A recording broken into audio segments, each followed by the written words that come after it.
Good evening. Thank you for joining us and welcome to this special event hosted by the Holocaust Educational Trust. Tonight, we're celebrating the launch of Lily's Promise, How I Survived Auschwitz and Found the Strength to Live. This book may well be one of the last testimonies to be written by an Auschwitz survivor, and this evening we have the privilege of hearing from the authors themselves. 97-year-old Holocaust survivor Lily Ebert, BEM, and her great-grandson, Dov Foreman. The book is already highly acclaimed with the most wonderful foreword from His Royal Highness, the Prince of Wales. We hope that after hearing from Lily and Dov, many of you will buy your own copy. We're also delighted that Robert Rinder, MBE, will be interviewing Lily and Dov this evening, and I'll hand over to him shortly.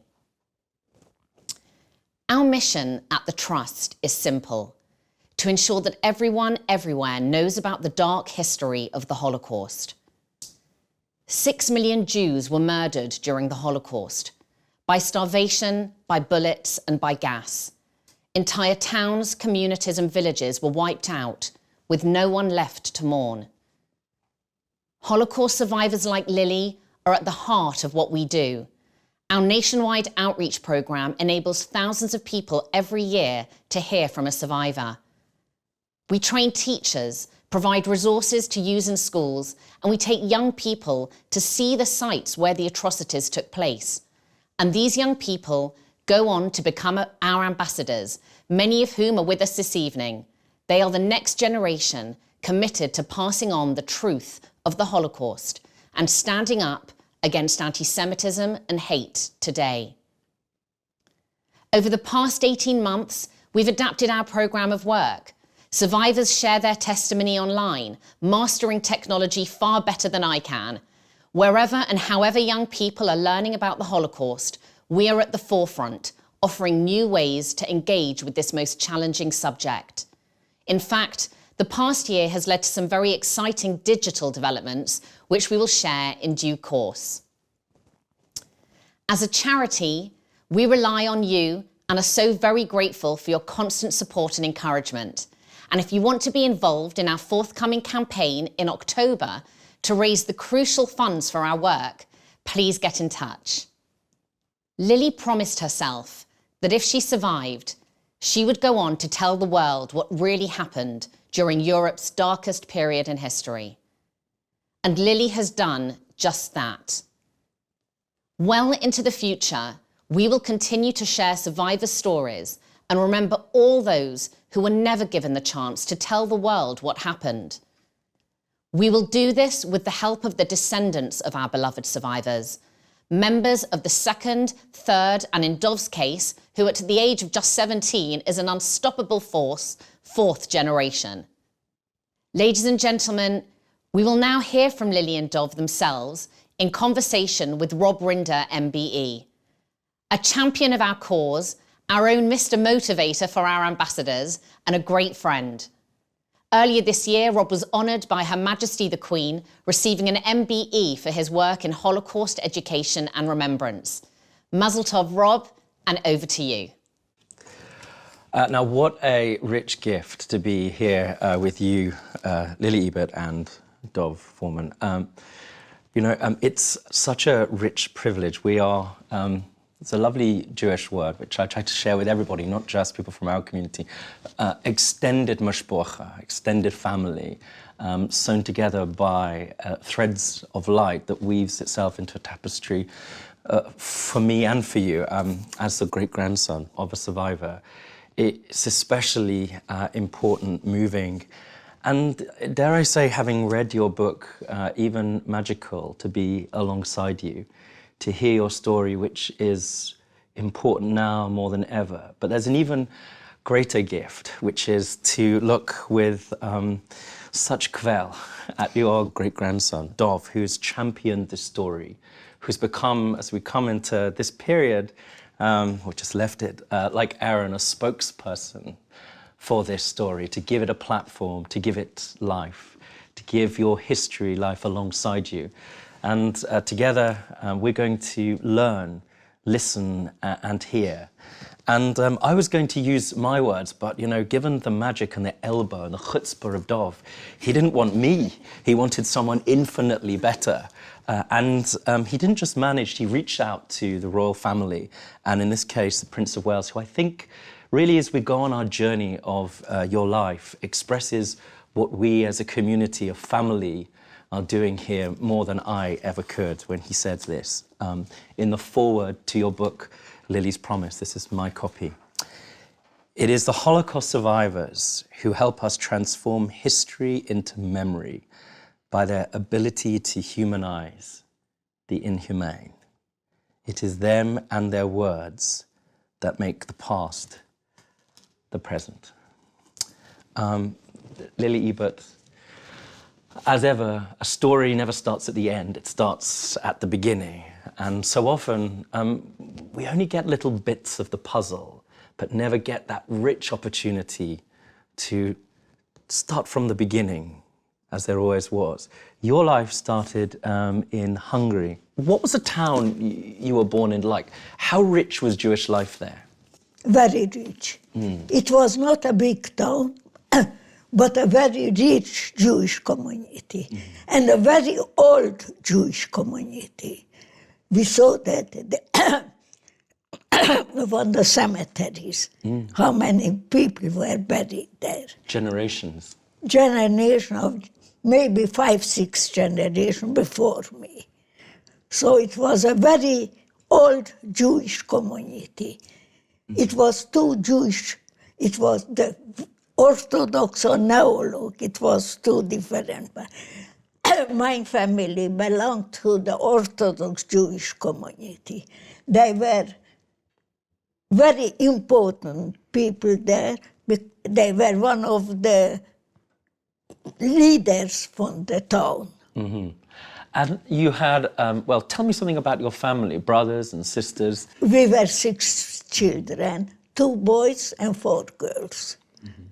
I was the eldest. You were the eldest. So I needed respect from this younger one. If you were to describe to the world your childhood and the town you grew up in, with its rich Jewish life, and do you think back to your childhood as a happy one? Yeah.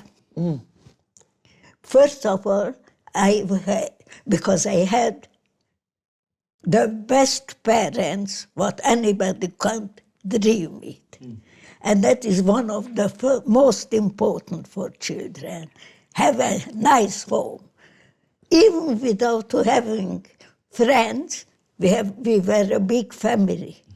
Lily, you just said something that I find very moving about the most important thing for children. You can see it lived out, the fruits of what you said. Is not to have the best friends necessarily, but to have the best parents.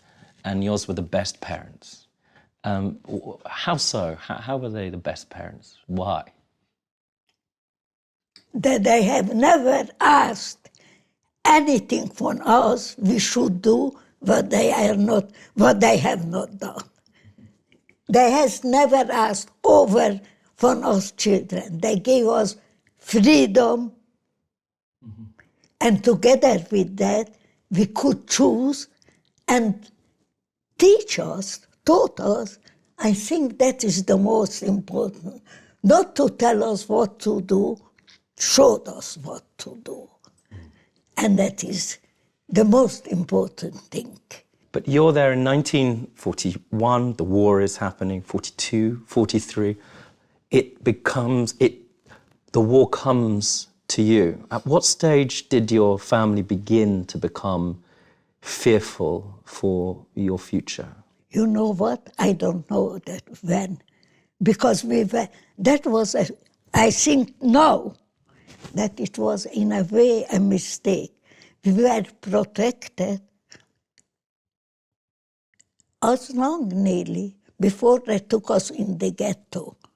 We don't know how bad it is for we children. I don't say it was not. How bad it is for the Jewish community. Did you know of the stories? Had you heard of the stories of what was going on for Jewish people outside of Hungary at that time? No. That I don't understand. Up to today, that the 75% of the Jewish community was not alive anymore. And we lived relatively in peace. Children, we were so protected. Was it good? I don't know, because it came very suddenly to us. It came suddenly to you. Describe what happened next, where your life and the lives of your family changed so suddenly. Beginning from where? From 1944.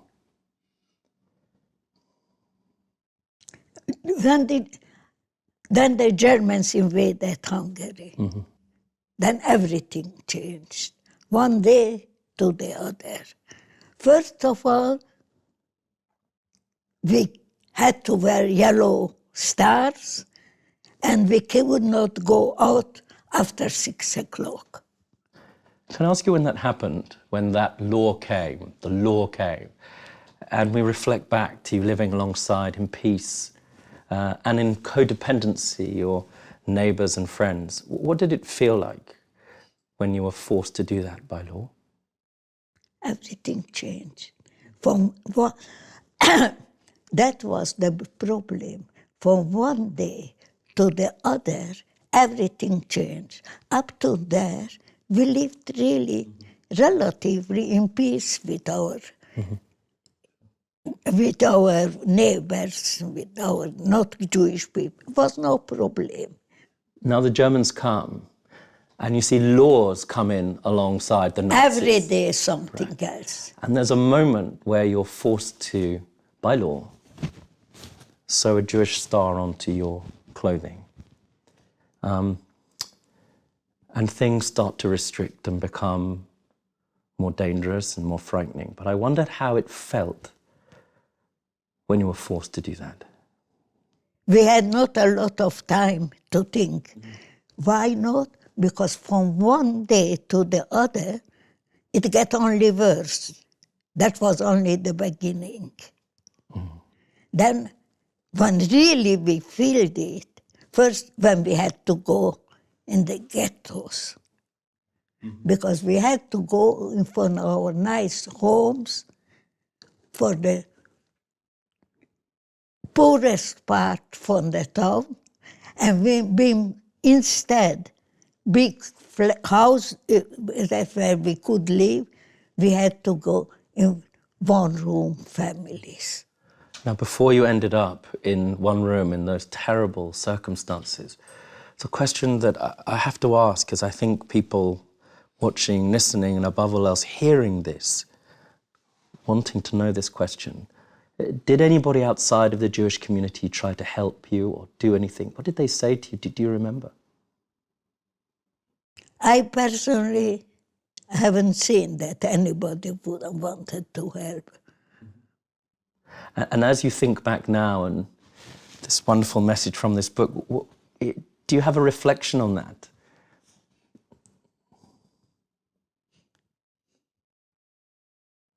Suddenly not a very good one, that we are alone. When it comes to it, we are alone.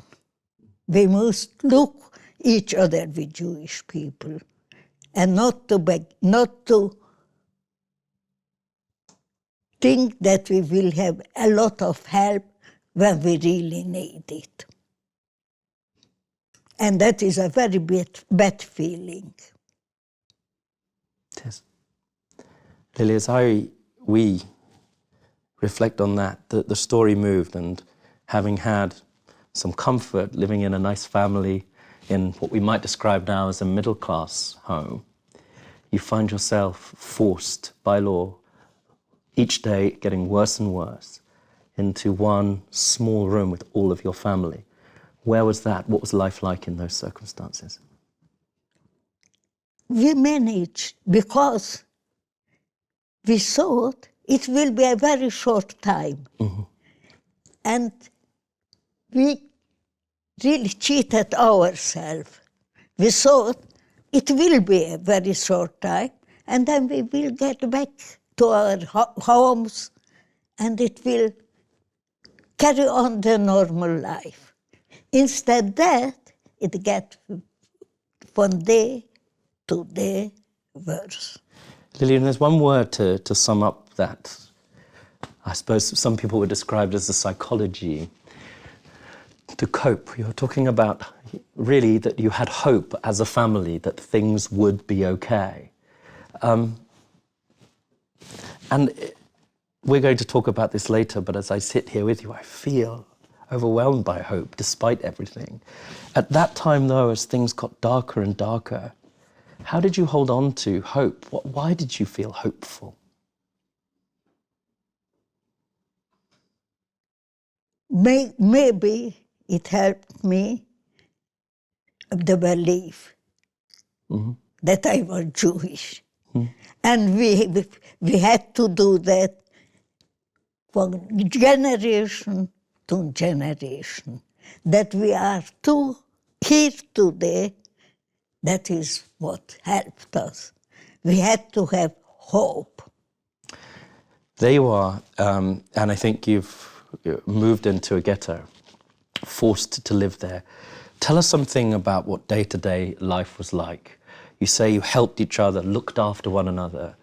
You had the gift of a beautiful family that cared for one another. But what was it like?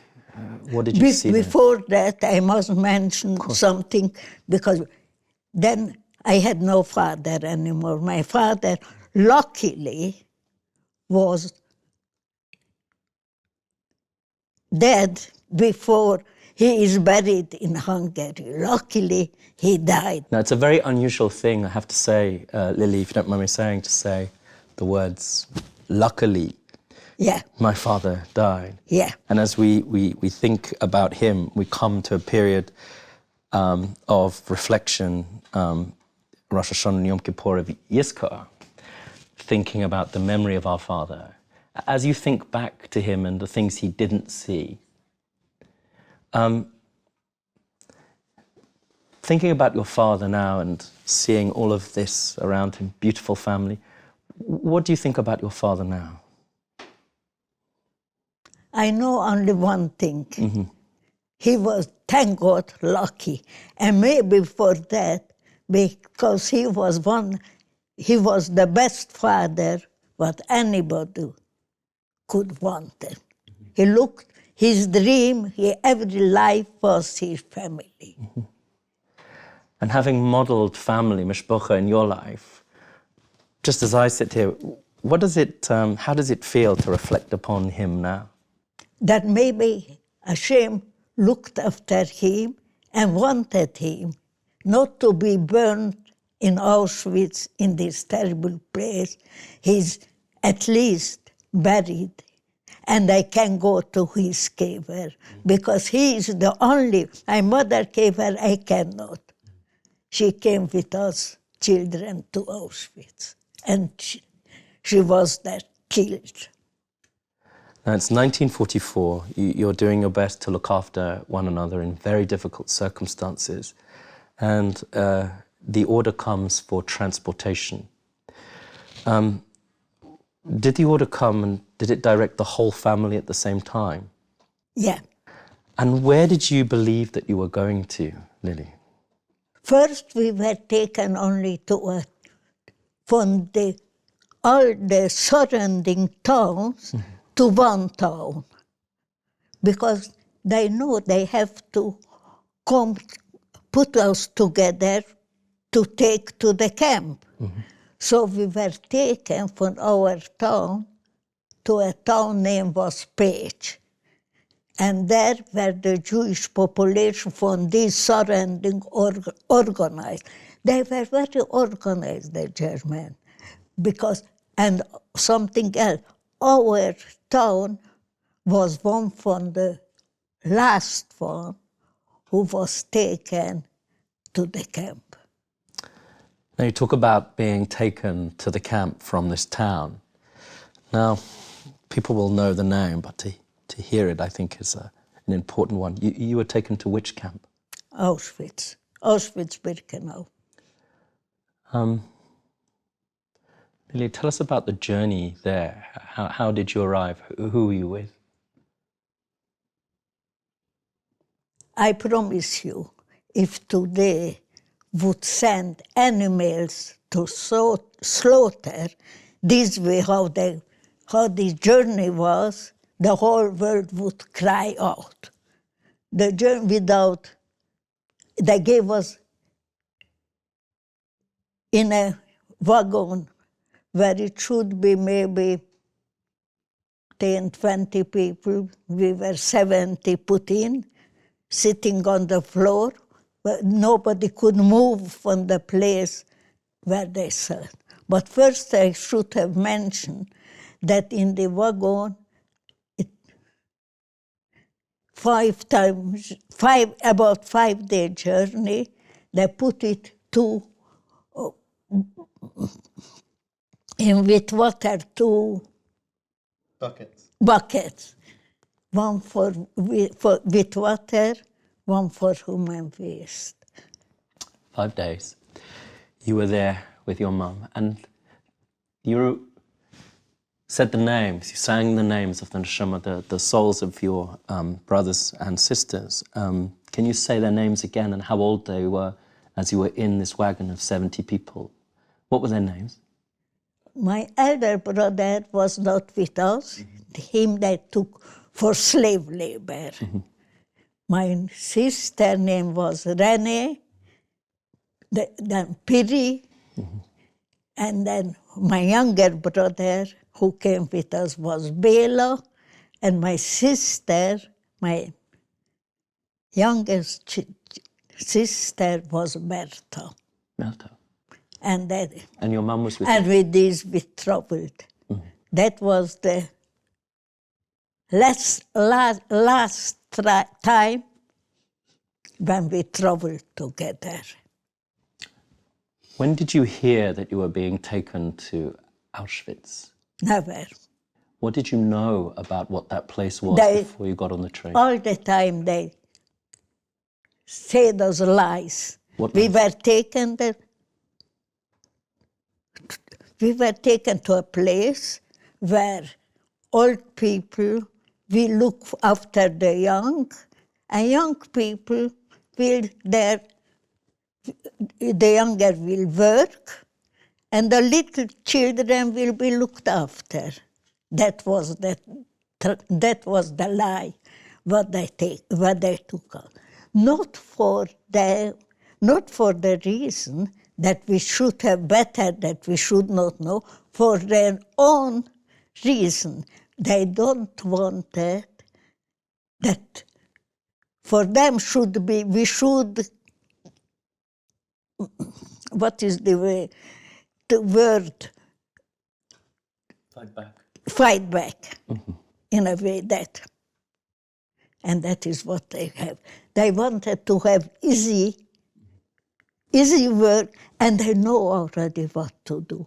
Because our transport from our time, from our place, was really one of the last out from Hungary. Lily, did you know anything in 1944 about what was happening in Auschwitz? No. We didn't know that Auschwitz exists, not what was happening. We didn't know.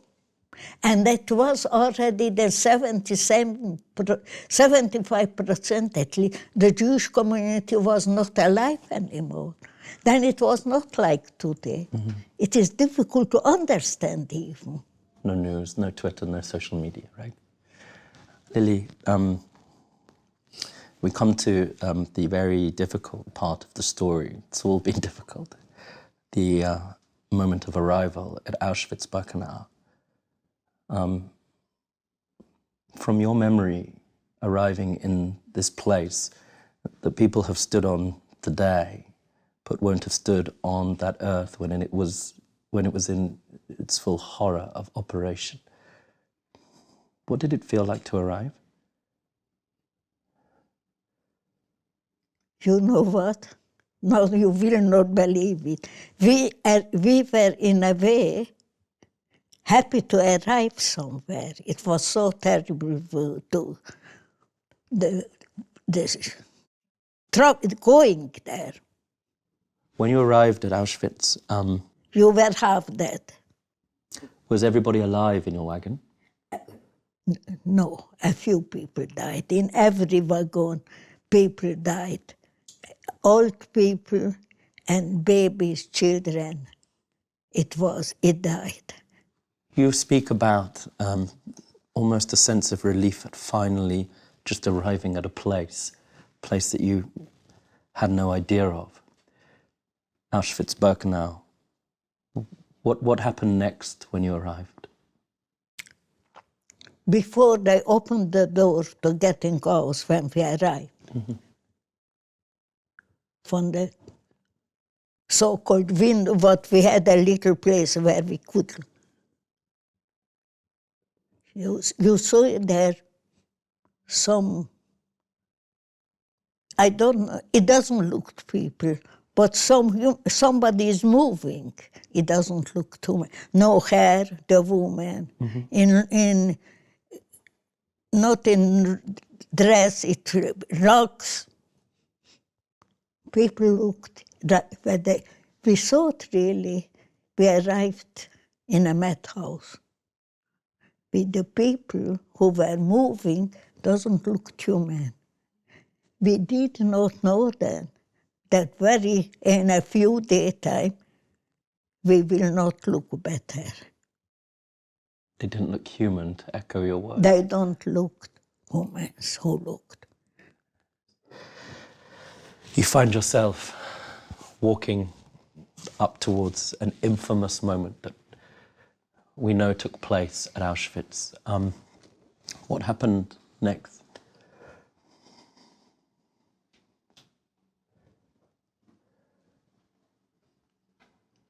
When we arrived still, my father died at home, so we arrived really as a family. We came out, they say, schnell, schnell, quick, quick. They had no time to kill us, so we had to walk in 5. Ordnung muss sein, it must be managed properly before one man. This man was standing there. We didn't know then who it was. Now I can tell who he was. It was Dr. Mengele. Dr. Mengele. It was one movement of his hand. He sent people or right or left. This is on the famous ramp of Auschwitz. Of Auschwitz. We did not know where it is. We know nothing. There's Dr. Mengele, a name of infamy. He was standing with your family and he sent some to the left and some to the right. Some people who the right sent to the left, they were sent straight to the crematorium. My mother, my younger brother and sister were sent straight to the crematorium. I, with my 2 other sisters, was sent to the right. Not to leave and tell you today the story. They wanted only for 2 reasons. In one reason, they could not, crematorium worked day and night. But even so, they couldn't finish all of us. And the other thing was the Germans were soldiers. They needed workers. And us, they used for slave labor. Lily, as your mum, your Ima, was sent to the other direction from you, and your 2 sisters, your sister and your brother, forgive me, little sister and little brother, how old was your little sister and your little brother who were sent there, roughly? 10 and 12. 10 and 12. Yeah. Did you know at that point where they were being sent? Not the faintest idea. Mm-hmm. What they said, they need to be looked after. Schooling. They said that. There was a very important moment, though, before that painful separation.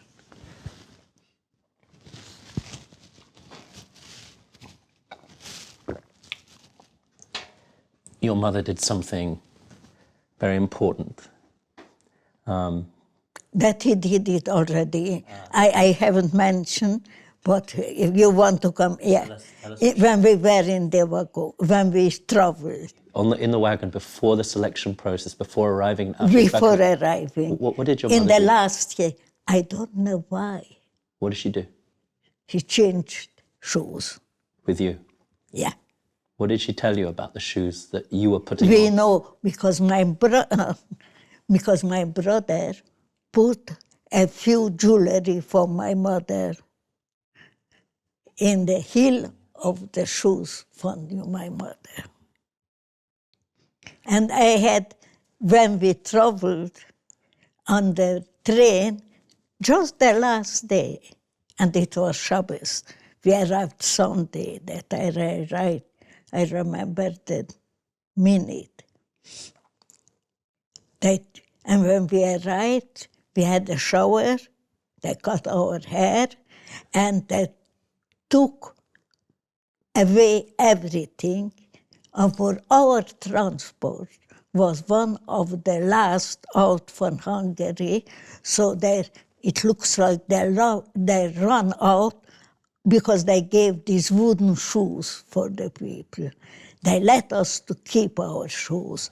So in the wagon we changed shoes with my mother, so I had my mother's shoes, and I had in the heel of my mother's shoes, my mother's jewelry, a few jewelry. And one, when we spoke about it, I can show it. It was not meant that after so many, these little golden angels. This is it? That went through Auschwitz. I think that is the only gold what went through Auschwitz and came out with the original owner.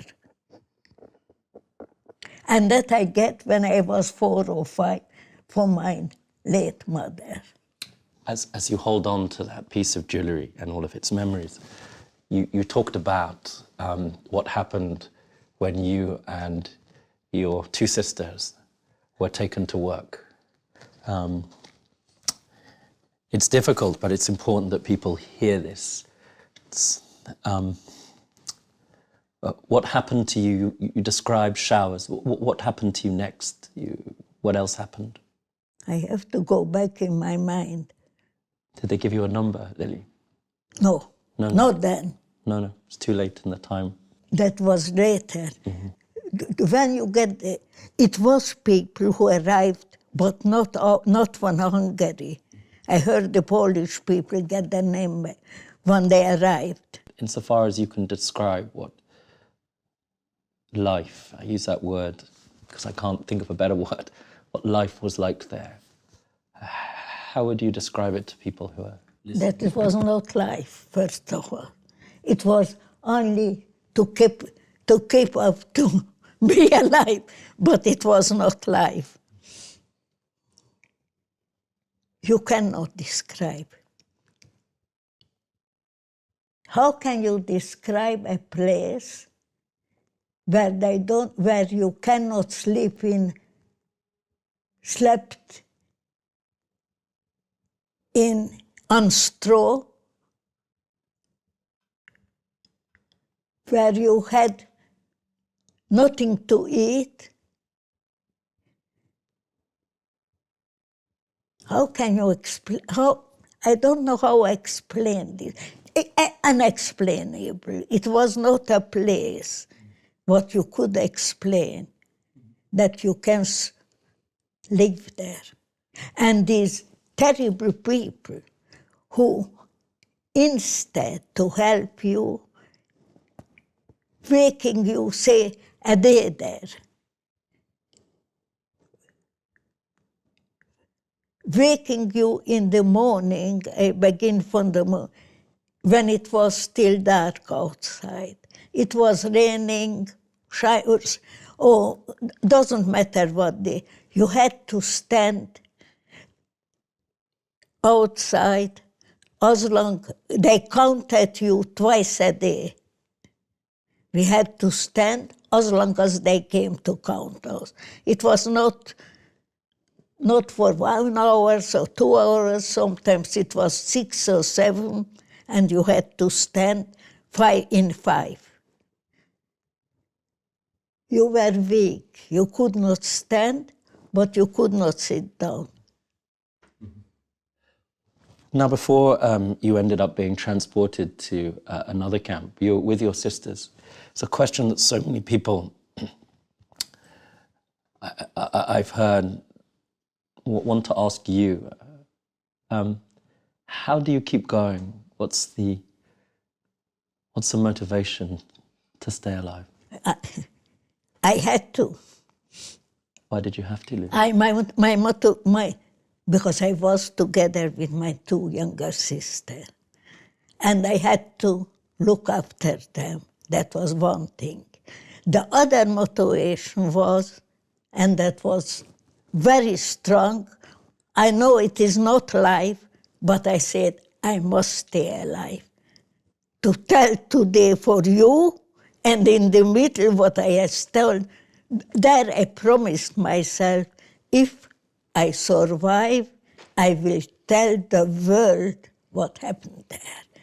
And I think it was important, because I am sure not I am the only one, and today you and the world, I speak about it all the time. I kept my promise, and I try to tell the world how much you can, what a place, what humans can do when it is not tolerant, when we think that somebody is better than somebody else. And we must learn from that a very important lesson. Before you were taken to Altenburg, to Leipzig, for more slave labor, you were given a number. People have heard it. Where is your number? What is it?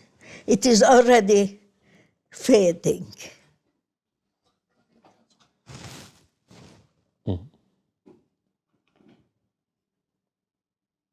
What do you think when you look at that number now, Lily? When we get this number, then we know to get a number like they do for animals to know. But when we get it, we know we were in a way happy that day, because we knew. We don't know how much, but now they will let us stay alive, because they would not waste ink of us if they would not want something something from us. The truth is, once, when we were there, they always selected us. And one time, they wanted to take my sister, one of my sisters. But I know I have only my 2 sisters with me. And I promised myself from them, I will not let them take for. So I took for this sister, the name was Rennie, the hand when we had to march further, and I said, come. And luckily, I don't know what happened up to today, because normally they would say, you come also with me. And then my third sister would not survive. But luckily, I don't know. We marched further, marched away with her, and he survived like that. And that was, I think, in my whole life, the most important thing what I did. Saving your sister. Yeah, The most important. yeah. Lily, you were in Leipzig as a slave laborer, and the war is ending. Tell me about what happened on liberation. How were you liberated?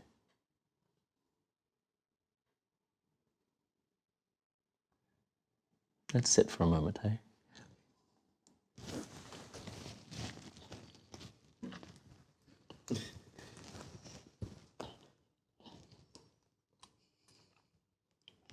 You know, that was a difficult when we were liberated. Because as long as you are in this terrible place, you cannot think. In this moment, when you have freedom, when you were liberated, then suddenly you can come. But we were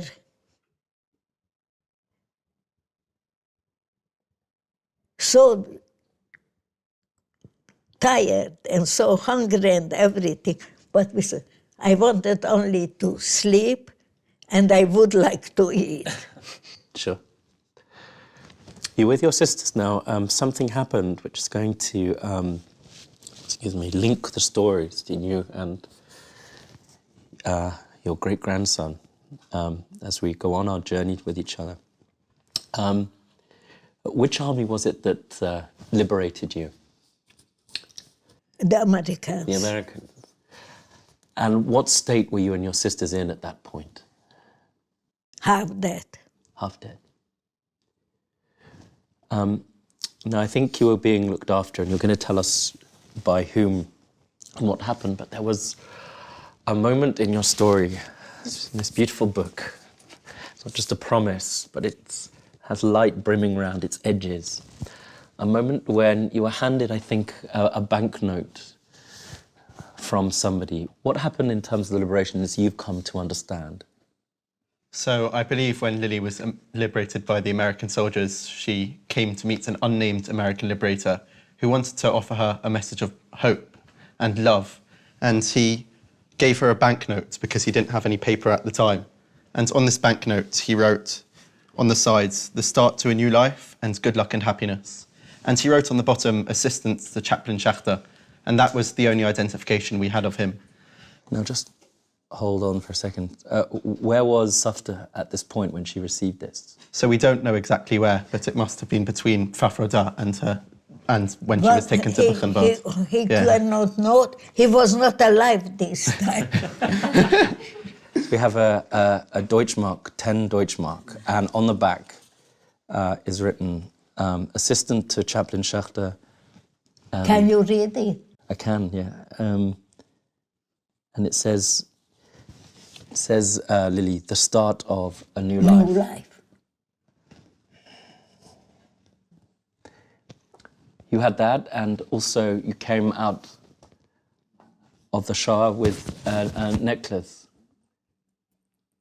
It's there. Well, Yes, after. It's there, this one. What does that necklace mean to you now? I wear it all the time. I never take it off.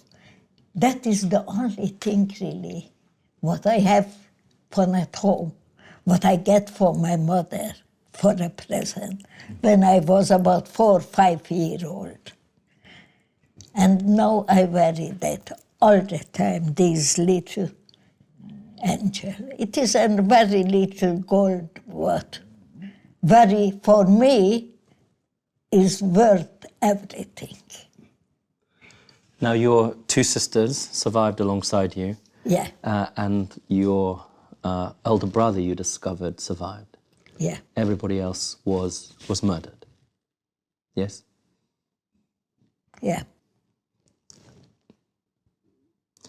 Now, as we think about them and we remember them, you also think about the man who wrote this to you. And then the story takes on a new journey. I think after the war you went to Switzerland for a period and then ended up in Israel and came back here with your husband to the UK in the 60s, the late 60s, right? 69, I think, or 68, perhaps. 67. 67, forgive me. Presumably. Yeah. Came back here in 67, and you've built an extraordinary, very beautiful family. 3 children. I know that there's 4 great-grandchildren. 34 great-grandchildren. We should pause and think about that for a second. And 10 grandchildren. And 10 grandchildren. You've the first edict of Torah in our faith is Peru, go forth and multiply. You know, he didn't necessarily mean it literally. I'm just saying. Yes, even it means it is too late. They are sitting with your beautiful family, and amongst this great wealth of great-grandchildren, we have Dov. And Dov, you're 4th generation to this story. Firstly, what does it mean for you, this story? And when did you first become aware of Safta being a survivor?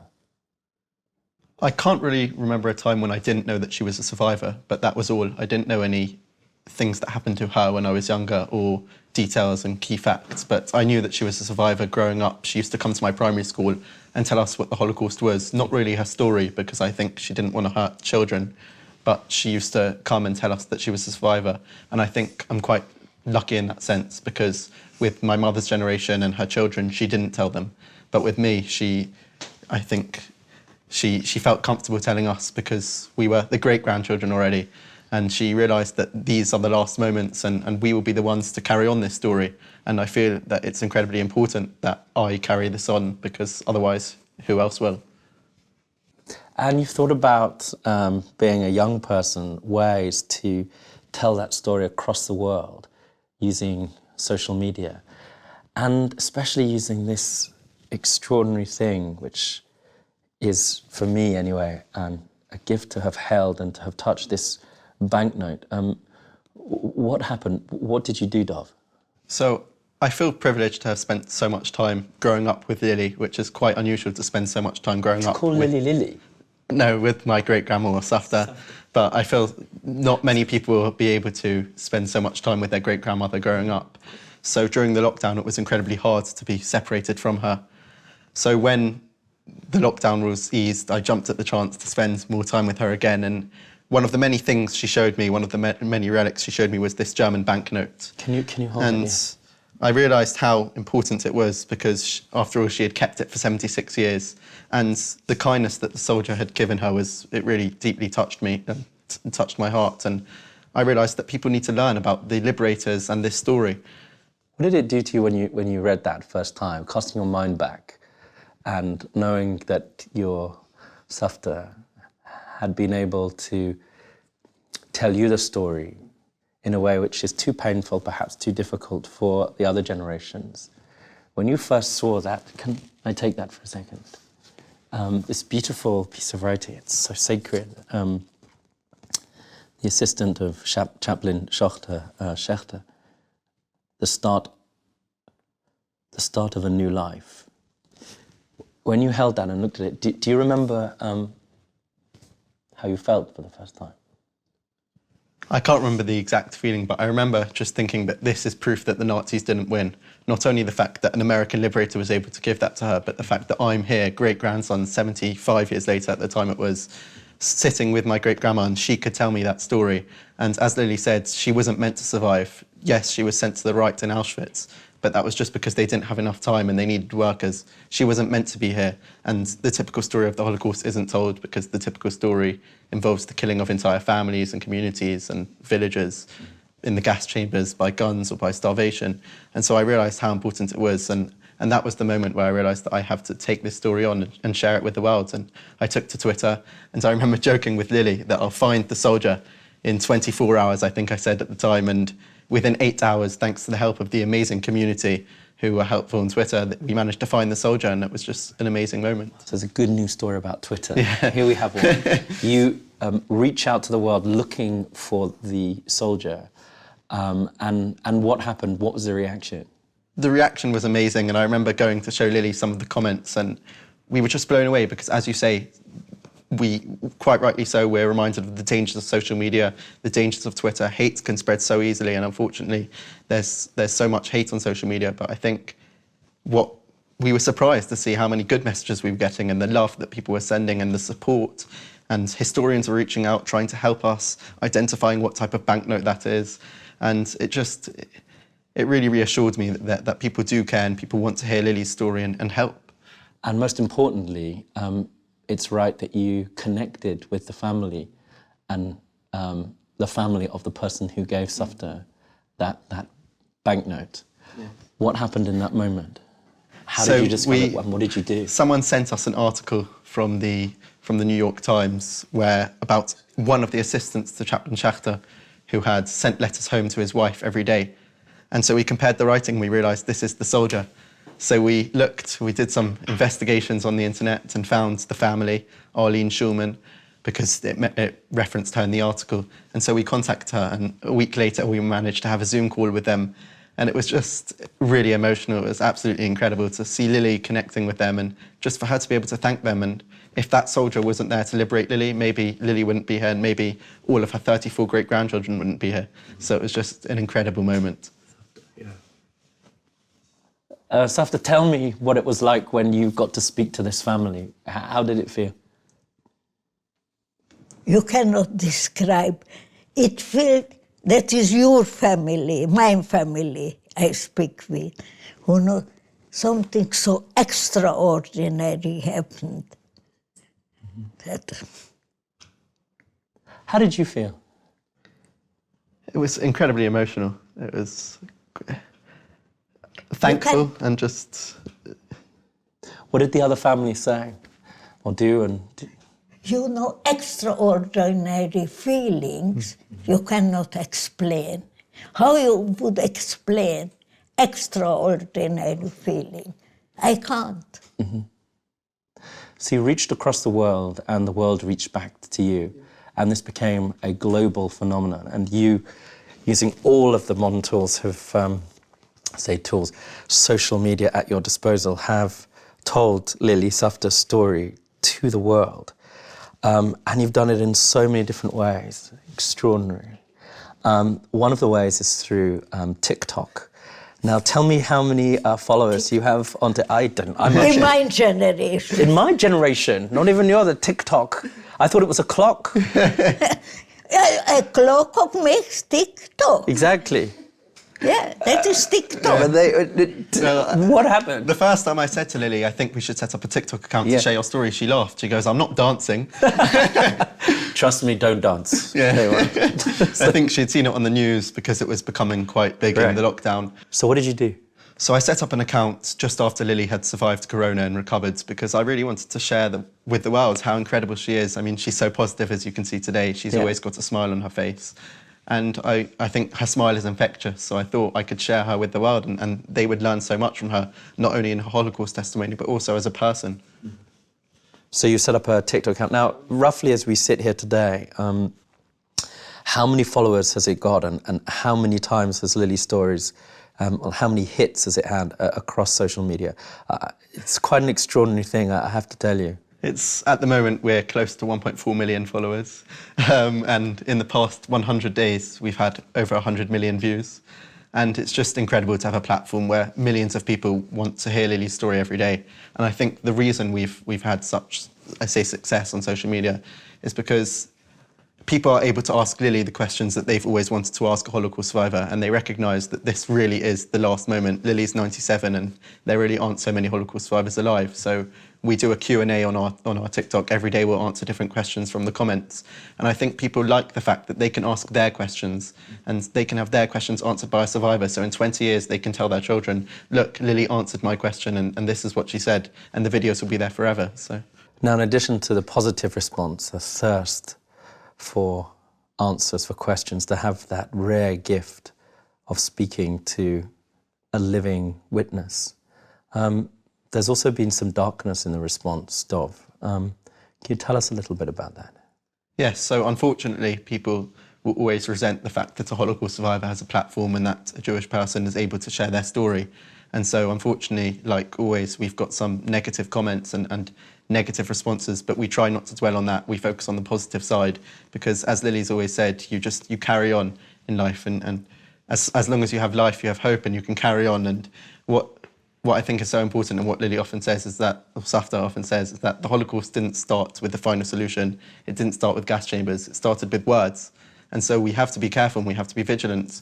But the day when, during the recent tensions in Israel, we woke up and we had hundreds, thousands even, of anti-Semitic comments and hatred against us and messages.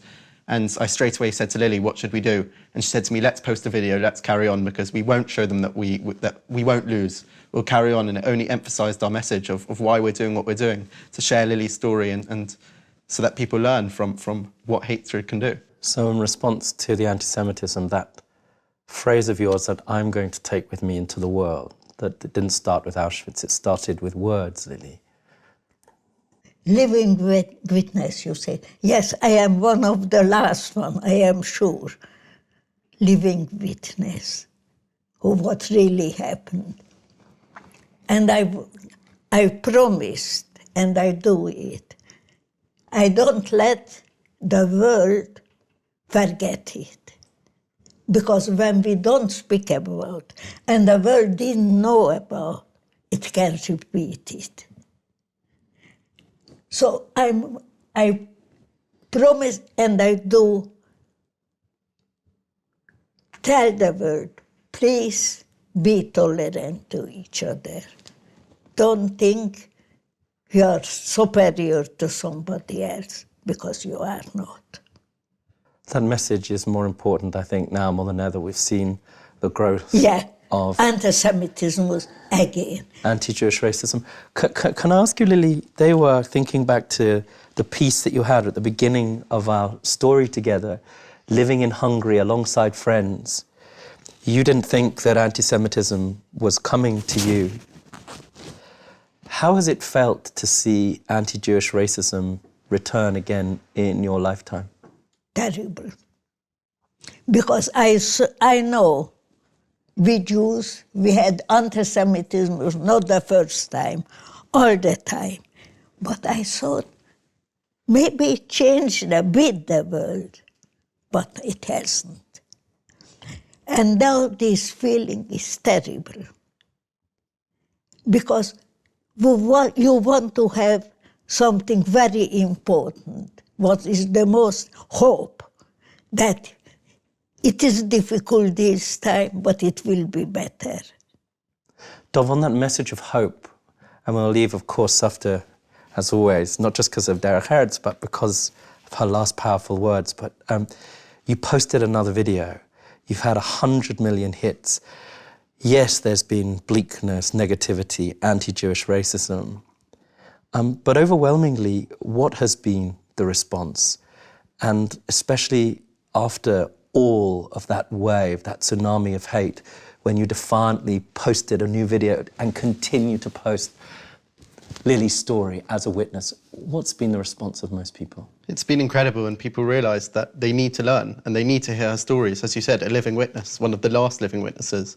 And people understand that they need to learn from her and that they need to take on her messages. Like she said, tolerance. If we were all tolerant with each other, there would be peace in the world. And so I think people understand that what she says is right, and we all have a duty to carry on her messages of hope, survival and tolerance, and so many other messages for the next generation when the survivors aren't here anymore. Dov, you're fourth generation and you've taken on board this heavy mission. When we think about Holocaust Education Trust and the work that they do, why is education? I'm going to ask you first and then ask Safta this essential question, looking at that banknote, and I can't take my eyes and my heart off the necklace that Safta is wearing around her neck. Why does education matter? Why is teaching our children and our children's children fundamental edict of who we are as a people? I think because if you forget the past, you're doomed to repeat it. And the only way for people to know about the Holocaust and for people to learn is firstly to hear survivor testimony firsthand and for people to actually learn from it. And I'm doing history A-level at school, and I realised that the Holocaust is not a subject that can be done justice through a textbook or in a classroom. And so the work that the Holocaust Educational Trust and the survivors do together is so important to ensure that the Holocaust is never forgotten and that we learn the lessons from the past from it. I look at the book that you co-wrote, extraordinary thing, and you got His Royal Highness, the Prince of Wales, to write this extraordinary foreword. Sometimes you feel that perhaps somebody else has written it, but in this case this feels incredibly personal. He says this, and I'm going to look at you now, which is something which I think I, as the third generation, but also those who don't have relatives who are survivors, always feel when they get this privilege of meeting a survivor, and those watching now perhaps will feel. Throughout my life, says the Prince of Wales, I consider it a singular privilege to have met so many survivors. I've seen the impact survivors' words and their sheer presence have had on others in schools, communities and organisations across our country and around the world. Lily, as I sit here, it's a story of unutterable tragedy. You invite me to say, well, how can you express the inexpressible? But like so many survivors, you're filled with hope and promise and joy. And as we say, simcha, delight and ruach and spirit. I think if I had the opportunity to ask you and the other survivors, including my grandfather, Over Shalom, it's how do you do it? How do you keep that optimism for the future, for each and every one of us, for the generations moving forward? That is a difficult question. Because I promised, not for the world even, for myself. Because that is what I say, also the book, promise. I promised. I will not give up because I know something. I am one of the last people who survived these terrible times. And I have give the world hope. Because, tell the world, I would not survive. I was in terrible black times, worst in the human history. And I came out from it. I could not come out from it without the most important thing, what all of us must have, hope. Because it can change. From the worst, I just thought I was in a place where I was in rocks. And now, a few months ago, I was invited in the royal palace by the prince. So, you never know. Never give up. Always keep the hope. It is difficult, it is terrible time, but to want to come out, you must have the most important what we have in hope. And we Jewish people, we learn to it. Because we would give up hope, what we went up through as people. Have a look, all the big peoples disappeared. We are here. And we were always, they wanted to kill us, every generation. Door by door, they want to kill us. But we are here, and we will sit here. They will not kill us. They cannot, because God promised us that we will go through difficult times, but we will be here. Amen. Thank you for your time. Thank you for coming. It's been a gift. Really, thank you very much. Thank you. Thank you. you.